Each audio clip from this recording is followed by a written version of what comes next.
안녕하세요. 얼마 전 팔자 제대로 바뀐 40대 초 유부녀입니다. 저는 제 팔자가 평생 박복할 줄만 알고 살았는데요. 뭐 또 살다 보니 사람 일이라는 게 항상 좋을 수만도 나쁠 수만도 없는 거더라고요. 요즘 세상에 워낙 답답한 일들이 많은데 제 이야기를 듣고 조금이라도 속이 뻥 뚫리시라고 이렇게 제 사연을 보내게 되었습니다.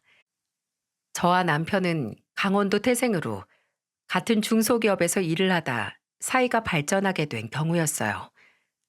남편의 얼굴은 좀 촌스럽게 생기긴 했지만 그래도 사람이 참 착하고 인상이 좋았죠.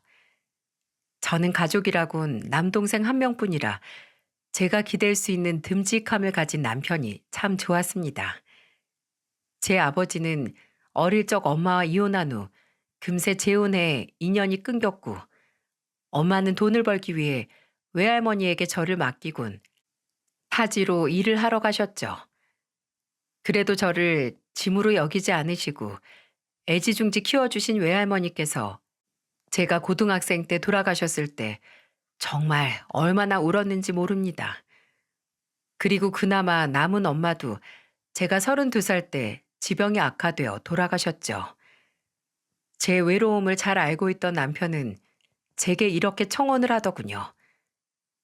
미수가 항상 네 편에서 제일 든든한 가족이 되어줄게. 그 어떤 다른 수식어보다 제일 든든한 가족이란 단어가 참으로 제 마음에 와닿더군요. 그렇게 우리는 강원도 마을회관에서 작게나마 동네 사람들의 축하 속에 결혼식을 올리게 되었습니다. 그리고 결혼과 동시에 우린 시부모님과 남편의 동생인 시누이가 함께 살던 시댁에 합가를 하게 되었죠. 결혼식 전 합가를 결정하던 날 시아버지께서 제 손을 잡고 이렇게 말씀하셨습니다. 아가, 오랫동안 아버지가 계시지 않으셨다며? 그런데도 이렇게 씩씩하게 자라주어 참 장하다. 결혼하면 우리랑 함께 잘 살자꾸나. 내가 아가 네 아버지가 되어주마. 어차피 전 어릴 적부터 북적북적한 가족을 꿈꿔왔던 터라 이미 합가를 고민하고 있었지만 시아버지의 저런 말을 듣고는 생각했죠. 이런 시아버지이시라면 평생을 함께 살고 싶다고요. 그런데 막상 합가를 하고 보니 제가 너무 섣부른 결정을 했다 싶더군요. 시아버지께선 처음 말씀 그대로 항상 저에게 잘해주셨는데 문제는 시모와 시누이였습니다. 물론 그들이 처음부터 저를 막대하거나 하진 않았어요. 시댁살이의 변곡점은 제가 결혼한 지 1년 뒤에 일어났습니다. 건강검진을 한 남편이 위암 초기 판정을 받았던 거예요. 다행히 아주 초기에 운이 좋게 발견된 거라 항암 치료도 따로 진행하지 않고 수술로 치료를 할 수 있었지만 문제는 시모와 시누이의 태도였죠. 남편의 위암 소식을 들은 날 시모가 제게 이렇게 말하더군요. 이래서 여자가 집에 잘 들어와야 한다고 했다. 집안에 일절 이런 큰 병을 가진 사람이 없었는데 저 건강하던 애가 결혼하자마자 다른 병도 아닌 암이라니 감기 한번 걸리지 않던 애가 말이야. 제 엄마도 잡아먹고 왔다더니 재수 온 붙은 팔자를 우리 집에 가져왔나 보다. 얘 남선아 가서 소금 좀 뿌려라. 저놈의 며느리 꼴도 보기 싫어. 그리고 시누이는 정말로 제 엄마의 말처럼 굵은 소금을 가지고 와 마당에 선 제게 뿌려댔습니다. 가뜩이나 남편의 위암 소식에 저도 마음이 힘들었던 차였는데 그런 일까지 당하니 정말 모멸감이 느껴지더군요. 게다가 돌아가신 저희 엄마까지 들먹이니 서러움이 밀려와 그만 그 자리에 서서 눈물이 터지고 말았습니다. 그때 저를 감싸주신 건 다름 아닌 시아버지였어요. 시아버지는 소란을 듣고 달려오시더니 소금을 맡고 있는 저를 끌어안아 꼭 감싸시더라고요. 이게 뭐 하는 짓이야? 이 못된 지지배가 어디서 이런 막대 먹은 짓을 배워가지고 당장 그만 못해? 어디서 위아래 없이 새언니한테 이런 짓거리를 해? 내가 시켰소. 아, 왜 괜히 내 말 잘 들은 남선이한테 뭐라고 해요? 내 말이 틀렸어요? 우리 집안에 병마를 불러온 게 쟤라고요. 하님, 우리 강태가 갑자기 왜 그런 큰 병에 걸렸겠어요? 소금이라도 뿌려놔야 그나마 더러운 팔자가 우리 집안으로 안 들어오는 거라고요. 그게 무슨 말 같지도 않은 소리야. 병이야 살다 보면 저도 모르게 걸리는 거지. 무슨 옛날 고리적 미신 같은 소리를 하고 있어? 노망 났어? 아이고, 우리 며느리 괜찮니? 울지 마라, 울지 마. 얼른 소금부터 털고 씻고 오너라. 나랑 같이 밥이라도 먹으러 가자. 아이고, 이 딱한 거. 그때부터였어요. 시모 신우가 제게 본격적으로 막 대하기 시작한 시기가요.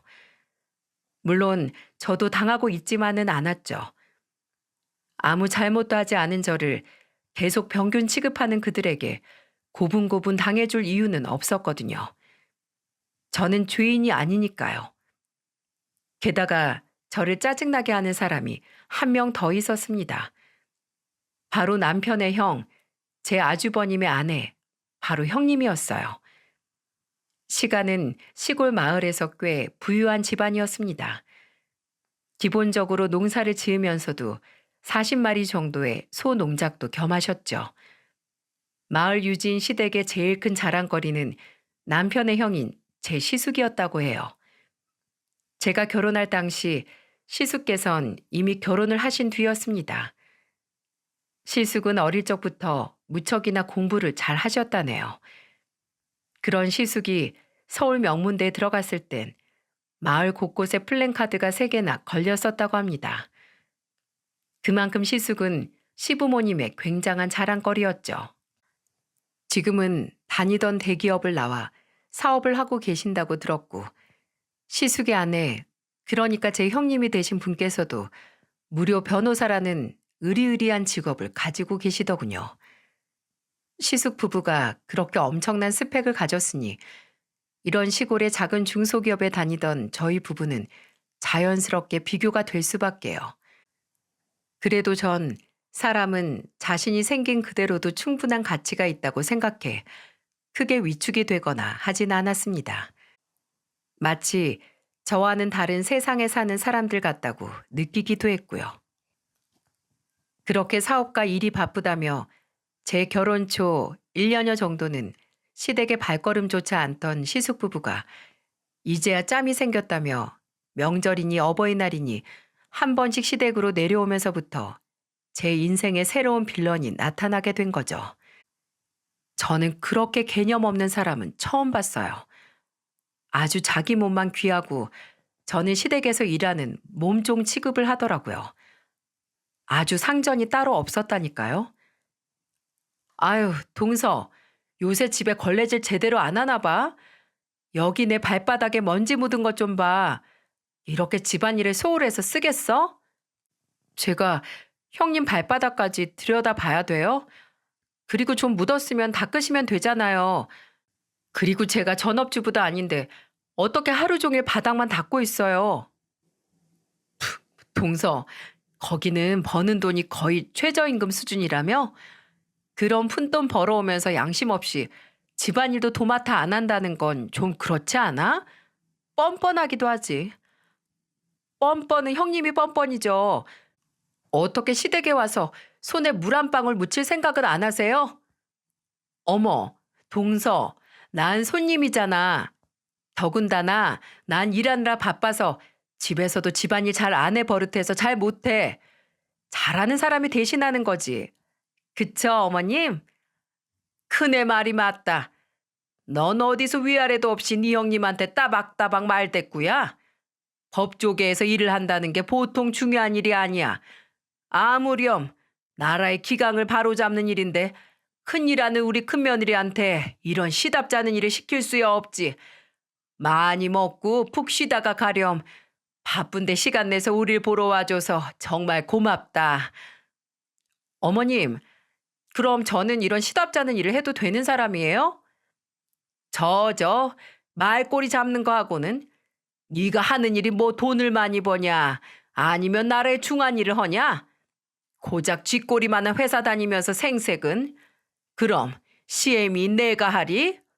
아니면 고시 공부하느라 힘든 네 시누이가 하리? 그놈의 고시 공부.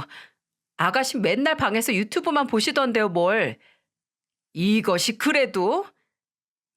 형님이 오면 항상 이런 식이었어요. 지는 손이 없는지 발이 없는지 조금 있으면 똥이라도 닦아달라고 할 기세더라고요. 시모는 항상 그런 형님만 싸고 돌았고요. 귀하신 변호사 며느리가 강원도 산골까지 일부러 찾아와 준 게 그저 고맙다면서요. 물론 시모의 행동이 형님이 왔을 때만 저런 건 아니었습니다. 평소에도 더하면 더했지 덜하진 않았죠. 야야, 밖에 가서 쪽파 좀 뽑아와라. 전이나 부쳐 먹게. 네? 좀 전에 저한테 잡채랑 된장찌개 드시고 싶다고 하셨잖아요. 그래서 저 힘들게 잡채 무치고 있는데요. 뽑아오라면 뽑아올 것이지 뭔 그렇게 말이 많어? 밖에 추적추적 비가 내리잖니. 그럼 부침개 하나 드실래요? 하고 네가 먼저 나한테 물어볼 생각은 안 하고. 넌 못 배워서 그런 거니? 왜 이렇게 유도리가 없어? 그러니까 저 지금 잡채하느라 바빠서 못 나간다니까요. 게다가 비도 온다면서요. 쪽파 심은 밭은 걸어서 5분도 더 나가야 하는데 이 빗길에 저 나가기 싫어요.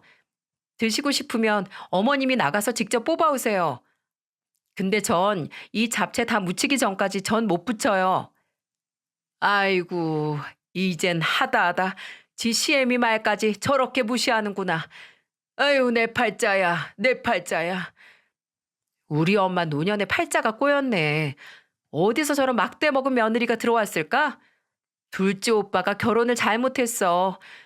큰 새언니는 올 때마다 나한테 화장품이니 용돈이니 다 챙겨라도 주는데 둘째 새언니는 그런 센스도 없고 돈도 없고 그런 아가씨는 돈 센스는 기본이고 운도 없고 끈기도 없으시잖아요. 그러니까 공부한다는 핑계로 35이 넘게 부모님께 빌부터 살고 있죠. 심지어 양심까지 없으셔서 집안일도 일절 안 하시고. 뭐예요? 새언니, 말 다 했어요? 아직 덜 했는데 음식하느라 바빠서 그만할게요. 누구랑 다르게 전 돈도 벌고 집안일도 해야 하느라 바빠서요. 무슨 창과 방패의 싸움 같죠? 시모는 계속해서 제게 뭔가를 시키려고 호시탐탐 노리고 있고 저는 정도를 넘은 부당한 요구는 절대 듣지 않으려고 철벽을 치고 시누이는 그 옆에서 시모를 거들고요. 저와 시모 시누이가 저렇게 끝이 나지 않는 언쟁을 벌일 때면 항상 시아버지와 남편이 제 편을 들어주곤 했습니다.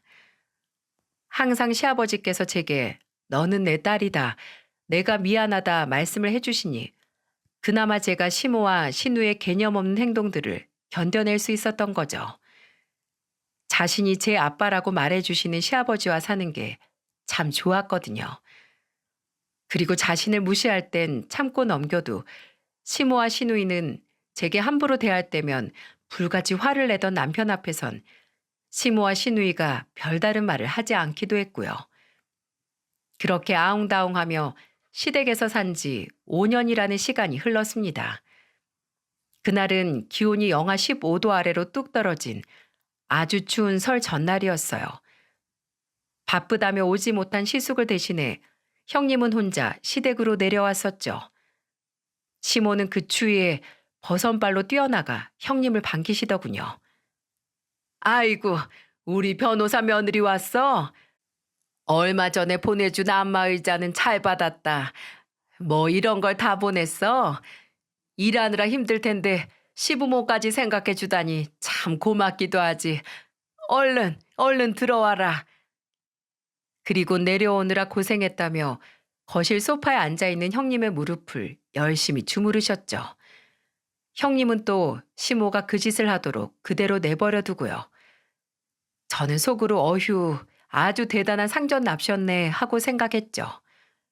그렇게 바쁘게 명절 음식을 하다 말고 귀한 첫째 며느리가 왔으니 밥부터 차리라는 통에 저는 하던 음식을 멈추고 탕국이니 미리 묻혀둔 나물들과 수육을 잘라 식탁에 내놓았습니다. 식사고 뭐고 나중에 하고 일단 음식부터 마무리하고 싶었지만 옆에서 최선을 다해 돕는 남편과 자진해서 상을 펴는 시아버지를 보며 속으로 짜증을 꾹 삼켰어요. 동서, 이거 도라지 나물이 좀 짜다. 간 보고 한 거 맞아? 짜니? 어디 한번 먹어보자. 그래, 그래. 좀 짜구나. 둘째 너, 조상님들께 드릴 음식인데 신경 똑바로 안 쓸 거야? 어째 넌 첫째보다 잘하는 게 하나도 없니? 하다못해 간도 첫째보다 못 봐? 엄마, 이건 간 제가 한 거예요. 이 사람 일 좀 덜어주려고요. 그리고 이 정도면 먹을만 하구만. 형수님은 음식 돕지도 않고 오자마자 드시기만 하면서 무슨 말을 그렇게 하세요? 넌 네 형수한테 무슨 말버릇이니? 서울 사람들은 건강 생각해서 좀 싱겁게 먹는다고들 하더라. 그럼 네 형수 입에 많이 짤 수도 있지. 그리고 넌 머스마가 왜 주방에 들어가서 음식을 만지고 있어? 둘째 제가 시키든? 제가 시키긴 뭘 시켜요, 어머님. 자기 조상한테 제사 드리는 건데 자기가 손 놓고 있으면 쓰냐고 굳이 옆에 와서 거들던데요. 아예 명절에 얼굴도 안 비치는 아주버님이랑은 다르게요. 걔는 일을 하다 보면 바빠서 못 올 수도 있지. 사업이라는 게 그렇게 너희들 회사 일처럼 쉬운 일인 줄 아냐? 아무튼 모르면 가만히라도 있을 것이지 원. 그리고 네 형수도 바쁜 시간 쪼개서 혼자서 여기까지 내려와 준 건데 여기까지 와서 일을 시키랴? 아유, 어머님 그만하세요. 서방님이랑 동서가 사업에 대해 뭘 알겠어요. 듣는 제가 참아야죠. 당신 그리고 큰 며느리 둘 다 그만하거라. 중요한 명절 앞두고 밥상머리에서 괜한 분란 일으키지 말고 둘째 아가 많이 먹으렴. 어쩜 이렇게 네 손으로 만든 음식들은 하나같이 맛있을꼬. 그날도 어김없이 말다툼이 일어날 것 같았는지 시아버지께서 급하게 중재를 하시더군요. 그렇게 다들 못 이긴 척 입을 꾹 다물고 식사를 마쳤습니다. 그리고 남은 그릇들을 정리한 후 설거지를 하려고 물을 틀었을 때였어요. 어찌된 일인지 아무리 온수 쪽으로 레버를 돌려도 따뜻한 물이 나오지 않더라고요. 여보, 보일러가 또 고장났나 봐요. 꼭 온수 틀 때만 한 번씩 이러더라고요. 그러네. 아무래도 명절 지나고 사람을 불러야겠어. 큰일이네. 지금 설거지거리가 한가득인데. 뭐가 큰일이니? 그냥 하면 되지. 요즘 것들은 아주 배가 불러선 우리 때는 여름이고 겨울이고 죄다 찬물로 그것도 추운 마당에서 설거지했어. 얼른 그냥 후딱 해버려라. 이 추운 날씨에 이걸 저 혼자요? 그럼 늙은 내가 하랴? 됐어 여보. 내가 할게. 이리 나와. 예. 너 주방에 또 들어갔단 봐라. 명절에 남자가 주방에 들어가면 재수가 없는 법이야. 야 둘째야. 너 꼭 네 서방 손에 찬물을 묻혀야겠니? 얼른 네가 설거지하지 못해? 제 남편 손에 찬물 묻히긴 저도 싫은데요. 이걸 다 혼자 하기도 싫어요. 저만 며느리예요? 남자도 아닌 시누이도 밥만 쏙 먹고 방으로 들어가고. 형님, 제가 절반만 설거지 해놓을 테니까 나머진 형님이 하세요. 뭐? 동서, 한 김에 그냥 다 해. 쪼잔하게 왜 이래? 아, 그래, 기분이다. 내가 10만 원 줄게. 이 정도면 동서 하루 1급보다 많을걸? 동서한텐 엄청 큰 돈이잖아. 그럼 성금으로 주세요, 형님. 나중에 입 싹 닦으실지 누가 알아요? 아유, 알았어, 알았어. 없이 살아서 그런가. 돈 무지 밝히네. 자, 여기. 아유, 우리 큰애는 너무너무 착해서 탈이야. 뭔 당연한 일을 하는 걸 가지고 돈까지 쥐어주니? 저는 기어코 형님에게 10만 원을 건네받았고 시어머니는 그 모습을 보며 혀를 끌끌 찼습니다.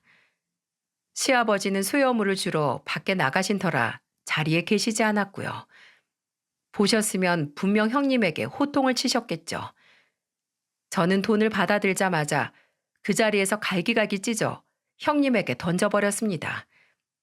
찢어진 지폐들은 나풀거리며 형님의 어깨며 머리에 살포시 내려앉더군요. 벙찐 형님의 표정이 어찌나 웃기던지 저는 저도 모르게 푹 하고 웃고 말았죠. 형님, 제가 미쳤어요? 이 날씨에 저걸 혼자 다 하게. 형님이 가서 설거지 하세요. 저는 전 부치고 있을게요. 혹시 돈 드려야 돼요?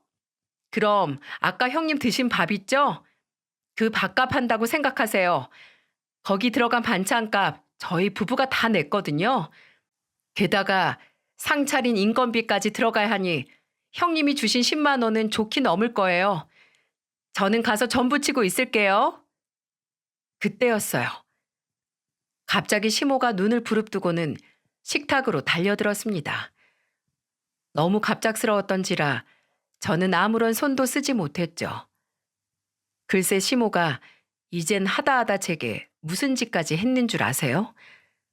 식탁으로 달려온 시모는 제사용으로 따로 덜어놓았던 나물들을 제 머리에 그대로 뒤엎어버렸습니다. 지금 무슨 일이 일어난 건지 너무 충격을 받은 나머지 상황 파악도 제대로 하지 못하고 전 그 자리에 얼어붙었죠. 엄마, 이게 뭐 하는 짓이에요? 뒤늦게 남편이 불같이 화를 냈지만 시모는 이미 눈이 돌았는지 그런 남편의 말은 아랑곳하지도 않고 제게 심한 욕설을 퍼붓기 시작했습니다. 어찌나 따발총처럼 다다다 내뱉던지 저도 남편도 차마 끼어들지 못하고 온전히 그 욕설들을 온몸으로 받아내야 했죠. 야 이년아, 너 아까부터 마음에 안 들었어. 내가 평소에 오냐오냐 해주니까 니깟 년이 뭔데 우리 큰며느리한테 이래라 저래라야. 따순 밥 먹여주는 것만으로도 감지덕지해야지. 게다가 네 형님이 너 생각해서 준 돈을 눈앞에서 찢어버려? 어디 네 시애미도 보고 있는데 그렇게 못 배워먹은 짓을 해? 평소에 오냐오냐 해줬더니 아주 시댁이 우습지 너. 너 내가 평소부터 벼르고 있었다. 내가 그나마 마음이 약해서 네 년이 네 시애비랑 남편 믿고 나랑 첫째한테 따박따박 말대꾸 하는 거 그냥 들어주기만 했지. 다 네가 잘나서 내가 아무 말 안 한 줄 아냐? 옛날 같았으면 넌 이미 짐 싸서 밖으로 내쫓겼어. 어디 시댁 식구들 무서운 줄 모르고. 그리고 너 이젠 하다못해 네 시수까지 들먹여? 이 건방진년아. 네가 뭔데 내 아들이 명절에 얼굴을 비치네 뭐네 떠들어.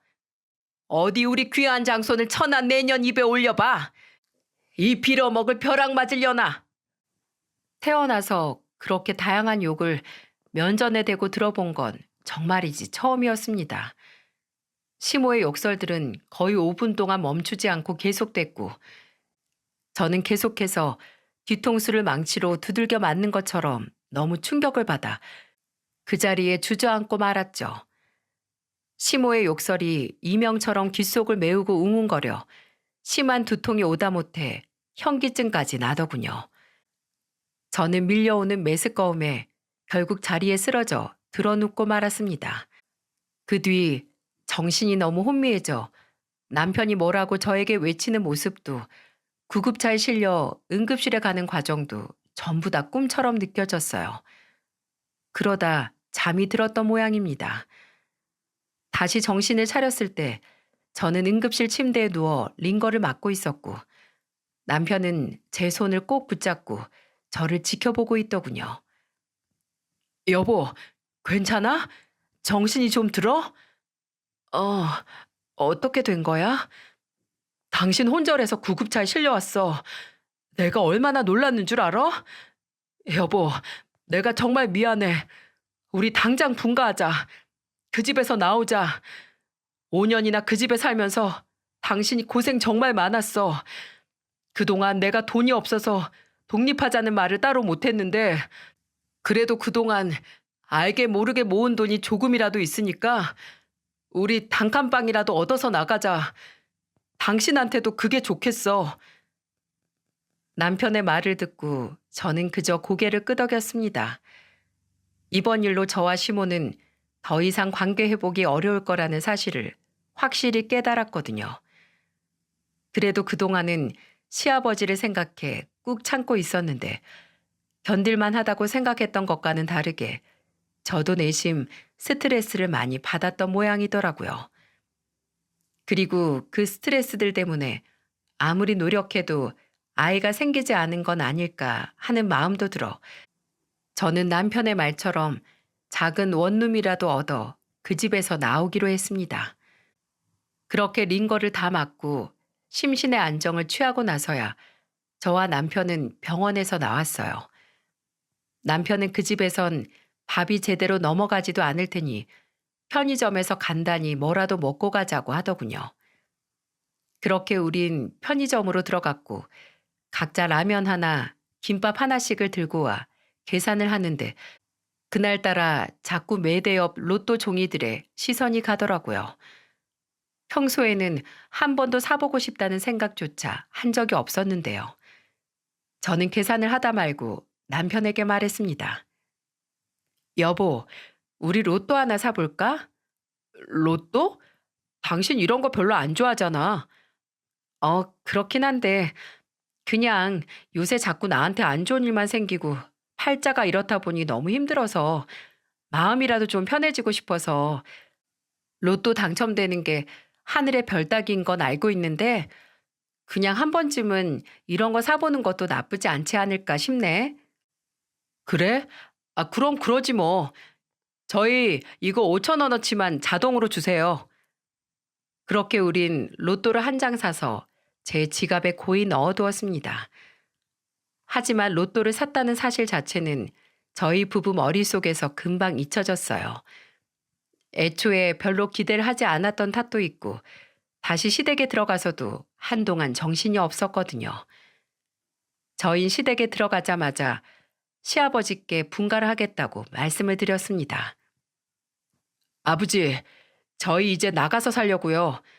돈이 좀 더 모일 때까지 기다리려고 했는데 이번에 이 사람 쓰러진 거 보고 정말 안 되겠다 싶어서요. 아버님, 그동안 저한테 너무 잘해주셨는데 이런 계기로 나가게 돼서 너무 죄송해요. 근데요, 저 더 이상 여기서 못 살겠어요. 제 마음이 너무 다쳤어요. 네가 뭐가 미안하냐, 아가. 내가 미안하다. 내가 네 시애미 등살을 이기지 못하고 널 지켜주지 못한 것 같아. 뵌 적 없는 네 부모님께도 너무 죄송한 마음뿐이다. 정말 미안하구나. 아니에요, 아버님. 아버님은 제게 정말 잘해주셨잖아요. 그래. 그래서 언제쯤 이사할 계획이냐?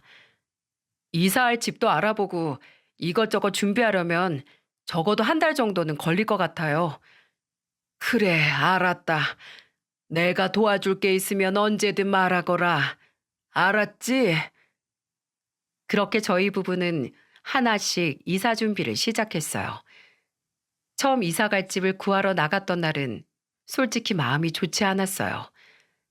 저희가 가진 돈으로는 방 한 칸짜리나 아주 낡은 주택밖에 구할 수가 없더라고요. 시댁에서 떨어져 시내로 나가서 살고 싶었거든요. 그렇게 며칠 뒤 일요일 오후였습니다. 핸드폰으로 뉴스 기사들을 보고 있는데 그중 한 기사가 눈에 띄더군요. 바로 며칠 전에 산 로또 당첨자들에 관한 기사였습니다.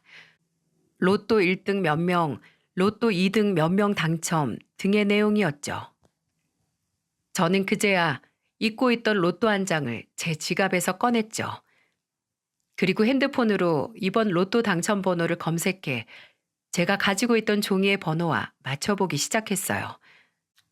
솔직히 아무런 기대도 하지 않고 첫 숫자를 보는데 제 심장이 덜컥 내려앉더군요. 처음부터 제 로또의 숫자와 첫 당첨 번호가 맞아 떨어진 겁니다. 그때부터 저는 설마 아니겠지. 설마 나한테 이런 기적이 일어날 리 없어 하고 애써 침착하며 번호를 하나둘 맞춰 나갔죠.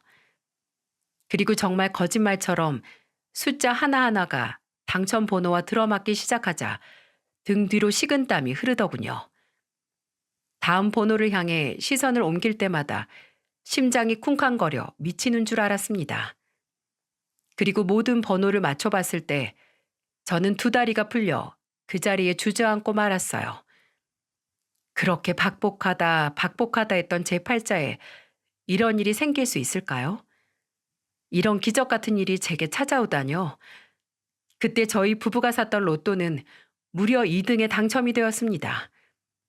다시 종전의 기사를 찾아보니 2등 당첨금이 5,300만 원쯤 된다고 하더군요. 500도 아니고 무려 5천이요.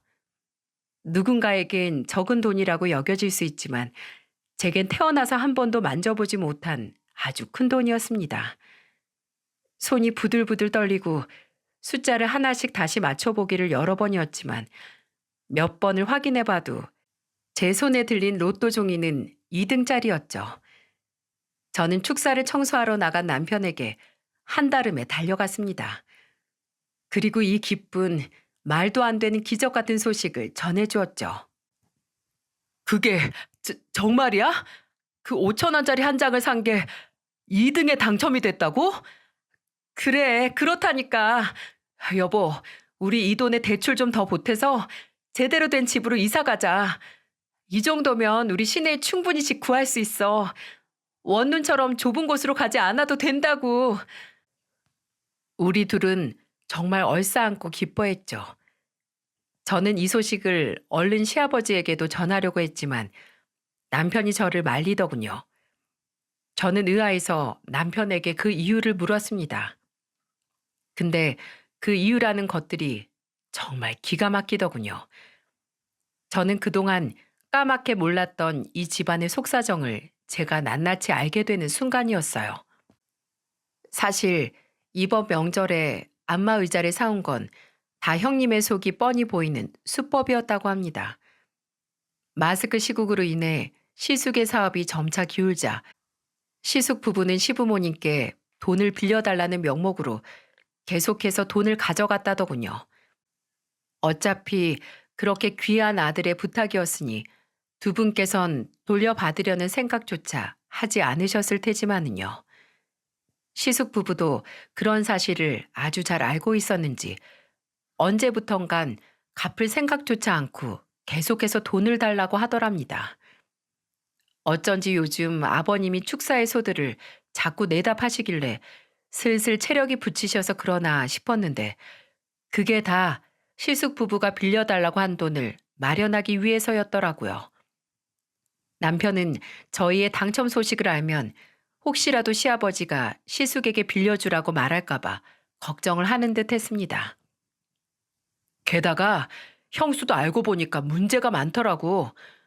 아버지가 형네 사정이 계속 안 좋은 것 같으니까 서울에 한번 찾아가 봤는데 그때 형수님 점심이라도 사 먹이시려고 형수님 변호사 사무실에 갔었나 봐. 근데 그 건물 앞 흡연장에서 같은 건물에 사무실을 둔 다른 변호사들이 하는 얘기를 들어버리신 거지. 시아버지가 들은 내용은 정말이지 가관이더군요. 저는 변호사는 죄다 자기 일은 열심히 하고 돈도 잘 버는 줄 알았더니 그렇지도 않더라고요. 저희 형님 별명이 글쎄 뭐라는 줄 아세요? 저무진이랍니다. 저무진이 뭐냐고요? 저 사람한테 맡기면 무조건 진다의 줄임말이랍니다. 알고 보니 형님 유명한 분이더라고요. 사건을 맡긴 의뢰인들에게 수임료를 받아 챙기고서도 귀찮다는 이유로 사건을 방관하고 차일피일 미루는 일이 비일비재했답니다. 그러다 패소를 하면 의뢰인에게 잘못을 떠넘기기까지 해서 역고소를 당하는 일도 몇 번 있었다고 하고요. 그렇게 의뢰인에게 돈만 받고 정작 일은 나 몰라라 하고 맞는 사건마다 패소를 하니 소문이 퍼질 대로 퍼졌겠죠. 요즘 시대가 어떤 시대인가요? 조금만 검색을 해봐도 어떤 변호사인지 금방 알아낼 수 있는데 항상 패소만 하는 형님에게 누가 사건을 맡기겠어요? 결국 형님의 변호사 사무실엔 발길이 드물어진 지 오래고 사무실 월세를 내기도 간당간당해 건물주가 벼르는 중이라고 했다네요. 그 말을 들은 시아버지는 기가 막혀서 형님을 만나보지도 않고 그대로 다시 시댁으로 내려오셨더랍니다. 그 뒤에 혼자 내려온 형님이 안마 의자를 선물이랍시고 보내고 용돈이랍시고 쥐어드린 돈이 시아버지께 반가웠겠어요? 어차피 그것들 다 원래 시부모님 주머니에서 나온 것들인데요.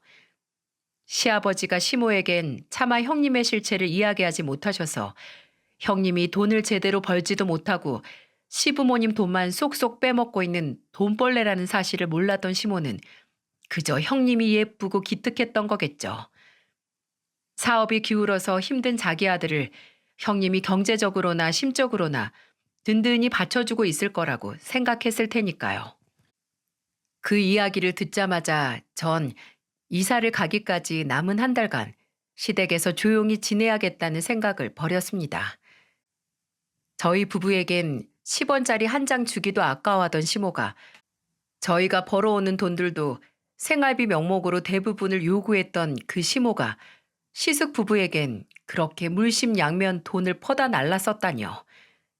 게다가 애지중지 아끼던 소들까지 거의 10마리 가량만 남기고 죄다 팔아버리고서요. 그러니 제가 이 집에서 더 시키는 대로 잘 할 이유가 있나요? 득은 다 시숙 부부가 보는데요. 게다가 제가 쓰러지던 날 저에게 인연전연하며 욕짓거리를 하던 시모와 그 모습을 보며 옆에서 희죽대던 시누이를 떠올리니 그 두 사람과는 더 이상 관계를 맺고 싶지 않더라고요. 그때부터 저는 더 이상 시모의 며느리가 되지 않기로 했습니다. 그냥 이 집에서 한 사람의 인간으로 남고 싶었어요.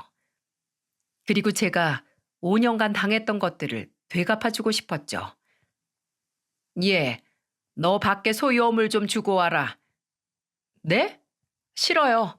어머님이 하세요. 뭐라고? 그쪽이 하시라고요. 저 일하고 와서 피곤해요.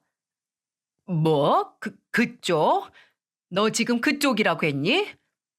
그럼 저번에 그쪽이 저한테 2년이니 전년이니 한순간부터 우리 고부 사이는 이미 끝난 거 아닌가요?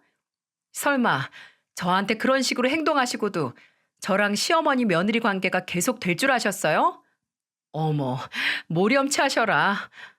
뭐? 아니, 너 지금 뭘 잘못 먹었냐? 이 한겨울에 더위라도 먹었어? 더위 좀 먹긴 했죠.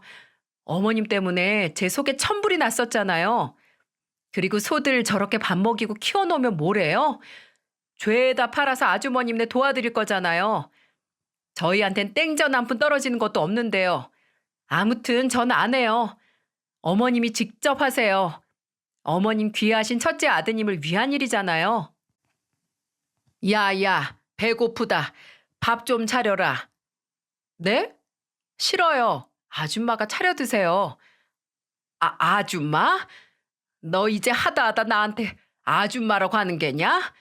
이게 진짜 뭘 잘못 먹었나? 너 저번에 쓰러질 때 머리를 부딪혔니? 어디 이상이 있다던? 아니요. 오히려 그때 정신이 번쩍하고 돌아왔죠. 그동안 제가 나사가 하나 빠져 있었으니까 어머님이나 신우, 형님 말을 듣고도 이 집에서 안 나가고 꾸역꾸역 버텼던 거 아니겠어요? 그날 어머님한테 말로 실컷 두들겨 맞고 정신 차렸어요. 덕분에 이 집에서도 나가게 됐잖아요. 감사해요. 감사해요? 용? 이게 진짜 헷가닥했나? 그렇게 저한테 된통 당하고도 시모는 당하기만 한 게 억울했던지 지치지도 않고 제게 계속 시비를 걸더라고요. 야, 너네 무슨 돈으로 집을 구해 나간다고 하는 거냐? 너네가 돈이 어딨어? 네, 어디 있어요. 이게 지금 나랑 말장난을 하고 있어? 너네 나가서 정말 굶어 죽을 작정이야? 괜한 오기 부리지 말고 그냥 얌전히 이 집에서 밥하고 빨래하면서 납작 엎드려서 기어. 지금이라도 사과하면 내 바다는 줄 테니 괜히 갈 데도 없으면서 버팅기지 말고. 굶어 죽든 배가 터져 죽든 저희가 알아서 할게요. 그리고 아줌마, 전 이족 보행하는 엄연한 사람인데 뭘 납작 엎드려서 기어요? 제가 뱀이에요? 절 그렇게 사람 취급을 안 하시더니 진짜로 사람이 아닌 줄 아셨나 봐요. 보이시죠? 저 두 발로 걷는 거요. 사람은 걸어 다니는 동물이에요, 아줌마. 어디 가서 그런 말씀하시면 무식하다고 욕먹어요. 못 배웠다고요. 뭐야? 무식해? 못 배워? 야, 너 무슨 로또라도 당첨됐냐? 왜 이렇게 당당해? 로또요? 아유, 그러게요. 로또 같은 건 어떤 복 받은 사람들이 당첨되는 걸까나. 아유, 부러워라. 그럼 그렇지. 로또는 전생에 복 쌓고 덕 쌓은 사람이나 되는 거야. 너처럼 이렇게 위아래 없이 배은망덕한 애들한테는 평생 그런 복이 달라붙나 봐라. 아, 전생에 덕 많이 쌓은 사람이나 로또에 당첨되는 거구나. 몰랐네요, 아줌마. 알려주셔서 감사해요. 솔직히 속으로 웃음을 참느라 얼마나 배가 아팠는지 모릅니다. 로또 당첨된 사람 앞에서 저런 말을 하다니요. 당장이라도 입 밖으로 제가 로또 2등에 당첨됐어요 하고 말하며 더 속을 살살 긁고 싶었던 걸 얼마나 참았던지요. 그래도 그 사실을 알면 그 돈마저 시숙 부부에게 빌려준다고 들러붙을까봐 저와 남편은 이사를 나갈 때까지 로또에 관해선 한마디도 입 밖으로 내뱉지 않았죠. 시모는 며느리가 사람 잡는다며 자리에 알아누웠지만 저도 남편도 심지어 시아버지조차 신경도 쓰지 않았습니다. 어차피 다 꾀병인 걸 알고 있었거든요. 그렇게 드디어 한 달이 지나고 저희가 이사를 나가는 날이었습니다. 시아버지께서는 새벽같이 저희 부부를 불러 앉히고는 웬 통장 하나를 내미시더군요. 5천만 원이야. 바꿔라. 아버님, 이렇게 큰 돈을 어떻게... 내가 원래 너희 나갈 때 더 큰 목돈을 챙겨주고 싶었는데 너희도 알다시피 우리 집 장손이란 놈이 우리 집을 거덜내 팔자를 타고 난 것 같다. 그래도 아들이라고 내가 차마 모른 척은 못해서 나한테 남은 돈 이것밖에 없어. 정말 미안하다. 아가, 내가 너를 내 딸처럼 아껴주겠다고 약속했었는데 끝까지 널 지켜주지 못한 것 같아. 정말 한스러울 따름이다. 그래도 어쩌겠니? 강태만큼 내겐 평생을 함께 살아온 내 아내도 큰아들 병태도 그리고 한심하지만 어쨌든 내 아들의 반려자가 된 큰며느리도 내겐 소중한 가족이란다. 아무리 미워도 차마 모른 척하고 내치지는 못할 그런 아픈 손들 말이야. 그런 이 돈 가지고 나가서 조금이나마 사는데 보태서 쓰고 잘 살거라. 아가 네가 나가면 네 시애미한테 집안일이니 농사니 다 시킬 거야. 네 시누이한테도 마찬가지고. 집에서 밥만 축내면서 그동안 편하게 살았으니 지금이라도 인생이 얼마나 매운 건지 톡톡히 가르쳐줘야지. 그럼 그 금수만도 못한 것들이 조금이나마 아가 너의 소중함을 느끼지 않겠니? 그러니 부디 보란 듯이 잘 살길 바란다. 강태 너도 둘째한테 잘해야 해. 이런 좋은 아내가 정말 흔치 않어. 알겠냐? 참으로 감사하면서도 가슴이 먹먹해지더군요. 저흰 그렇게 아버님이 주신 통장을 들고 시내의 작지만 깨끗한 집으로 이사를 왔습니다. 그리고 정말로 마음이 편해져서 그런 건지 시댁에서 나온 지 1년이 채 되지 않아 늦은 임신에 드디어 성공을 했지 뭐예요. 노산이라 혹시 잘못될까 싶어 일도 그만두고 조심조심 집에서 요양을 하다 보니 어느새 뱃속의 아기가 벌써 7개월이나 되었네요. 남편과 저는 자기 전에 항상 뱃속 아이에게 동화책도 읽어주고 자장가도 불러주며 하루하루 행복한 나날을 보내고 있답니다. 그리고 얼마 전에 웃긴 일이 있었어요. 바로 시모가 제게 전화를 건 겁니다. 처음엔 받지 말까도 했지만 그새 무슨 심경의 변화가 생겼을까 궁금하기도 하고 왜 전화를 걸었나도 궁금해져서 저는 전화를 받았어요. 그런데 시모가 대뜸 전화를 받자마자 한탄을 시작하는 게 아니겠어요? 예, 둘째야. 잘 지냈니? 아유, 둘째야. 내가 너무 힘들어서 아주 돌아가시겠다. 네 시애비가 집안일엔 손도 안 대고 나한테 농사일까지 같이 하라고 시킨다. 남선이 고깃집엔 지 아빠가 시켜서 몇 번 일을 하는 척만 하더니 못해 먹겠다고 옆지방 제 친구 집으로 홀랑 날라버렸지 뭐니. 이 멍청한 기집애 같으니라고. 친구 집에 가면 집안일을 안 해도 될 줄 알았나 보지? 그 집에서도 재벌을 개 못 주고 설거지 한 번 안 하다가 빈둥대다가 친구가 냉큼 나가라고 했다고 하루가 멀다 하고 나한테 전화해서 하소연이다. 그러면 집으로 들어오면 될걸. 제 아빠가 자기한테 또 일 시킬 거면 절대 안 들어온다고 버티지 뭐니.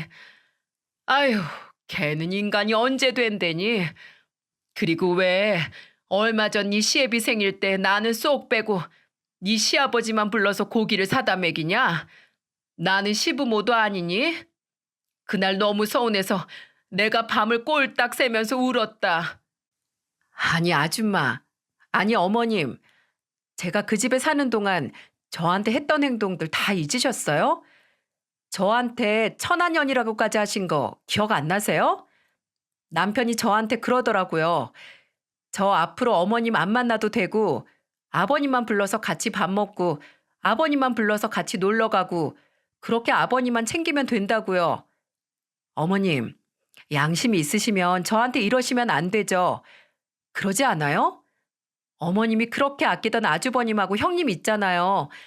거기다 전화해서 밥 사달라, 고기 사달라 하시면 되지. 왜 천한 저한테 이러세요? 큰애들? 야, 말도 마라. 우리가 이제 더 이상 해줄 돈이 없다고 말하니까 원래도 바빠서 얼굴 잘 안 보이던 병태는 고사하고라도 평소에 어머님하고 애교 부리던 큰며느리 걔가 글쎄 발길을 뚝 끊었지 뭐냐. 평소에 그렇게 해대던 안부 전화는커녕 전화를 해도 잘 받지도 않아. 이 배은망덕한 것들. 그걸 이제 하셨어요? 형님 속내는 항상 빤히 보이던데. 어머님은 그저 변호사 며느리라면 좋다고 간도 쓸개도 다 빼주실 것처럼 하더니 그거 참 꼬숩네요. 그리고 어머님, 아무리 이렇게 저한테 하소연하셔도 저는 어머님한테 더 이상 잘해드릴 생각이 없어요. 적어도 제 기분이 풀릴 때까지는요. 근데 아마 안 풀릴 것 같긴 해요. 어쨌든 저 오랜만에 어머님 목소리 들으니까 배가 뭉치는 것 같아요. 이만 끊을게요. 예, 둘째야. 너 홀몸도 아닌데 애 낳으면 나중에 몸조리도 하고 해야 하잖아. 아이, 친정엄마도 안 계신데 그거 나라도 해줘야 하지 않겠니? 몸조리 여기 우리 집 와서 해라. 그리고 애는 할머니가 더 잘 본다고. 너네도 애 낳으면 내 돈 필요할 거 아니니? 어? 그렇게 하자. 어머님, 방금 제 말 못 들으셨어요? 어머님 목소리만 들어도 이렇게 제 배가 뭉치는데 어머님이랑 내내 붙어 있자고요? 그리고 그 집 다시 들어가면 은근슬쩍 집안일이라도 제게 넘기시려는 거 제가 모를 줄 아시는 건 설마 아니죠? 제 몸은 제가 알아서, 제 아기도 제가 알아서 잘할 테니까 어머님은 어머님네 자식들 있잖아요. 아주버님과 아가씨요.